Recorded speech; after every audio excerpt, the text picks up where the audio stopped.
5 साल से एक कंपनी में काम कर रहे हो, हर साल आपका अप्रेजल भी होता है, लेकिन जब भी आप अपना अकाउंट देखते हो और महंगाई से इसे कंपेयर करते हो तो आपको लगता है आपकी लाइफ वहीं के वहीं टिकी हुई है। और ऐसे में आप अकेले नहीं हो, बल्कि आप इंडिया के 90% सैलरी प्रोफेशनल्स में से एक हो जो अपनी लाइफ में कभी भी 10 लाख पर एनम का आंकड़ा पार नहीं कर पाएंगे। जो काम आप इंडिया में करते हो, सेम काम को करने के लिए अमेरिका में उससे 10 गुना ज्यादा सैलरी पे किया जाता है। तो क्या हम इंडियंस में टैलेंट नहीं है? क्या अमेरिकन ज्यादा काम करते हैं? क्या इंडियंस टैलेंटेड नहीं है? तो सच्चाई इससे कई गुना ज्यादा गहरी है। आज मैं आपके सामने पूरा सैलरी ट्रैप का कहानी खोलने वाला हूँ, एक ऐसा सिस्टम जो कि हमें ऊपर जाने से रोकता है। और इस सैलरी ट्रैप को समझने के लिए हमें आज से 34 साल पीछे जाना पड़ेगा, यानी कि 1991 में। तब इंडिया की इकोनॉमी बहुत ही ज्यादा छोटी हुआ करती थी, नौकरी बहुत ज्यादा कम थी, अपॉर्चुनिटी बहुत कम थी, लेकिन करने वाले लोग बहुत ज्यादा। और IIT और हायर एजुकेशन करने के बाद इंडिया का बहुत सारा टैलेंट विदेश भाग जाता था, क्योंकि इंडिया में उसको उसके टैलेंट की सही वैल्यू नहीं मिलती थी। फॉरेन में उसे ज्यादा पैसे मिलते थे, ज्यादा सैलरी मिलती थी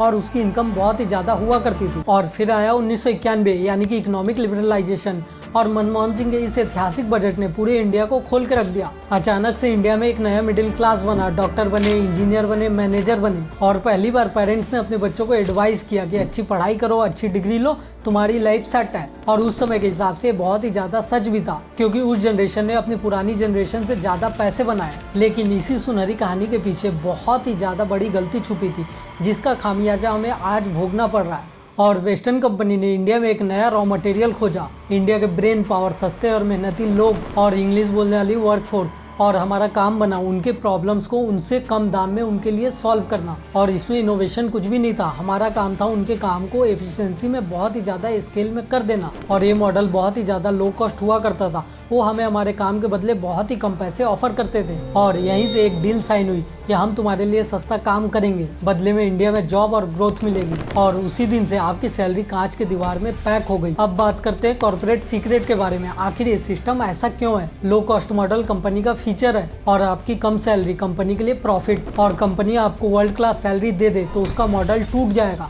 और दूसरा है कॉर्पोरेट पिरामिड, नीचे लाखों जूनियर के बीच बस कुछ हजार मैनेजर। तो मैथमेटिकली आप 99% में आके फंस जाते हो। इंडिया में आपको बहुत ही कम सैलरी दी जाती है, सेम काम को करने के लिए US और अदर कंट्रीज में आपको ज्यादा पैसे मिलते हैं। वहाँ का लेबर, बार्बर और टेक्नीशियन यहाँ के लोगों से बहुत ही ज्यादा पैसे कमाता है। कंपनी आपको फैमिली बोलती है, लेकिन आपके मेंटल हेल्थ की जिम्मेदारी नहीं लेती। सोसाइटी सक्सेस एक्सपेक्ट करती है, लेकिन स्ट्रगल नहीं देखती। तो अब बात करते हैं सॉल्यूशन का।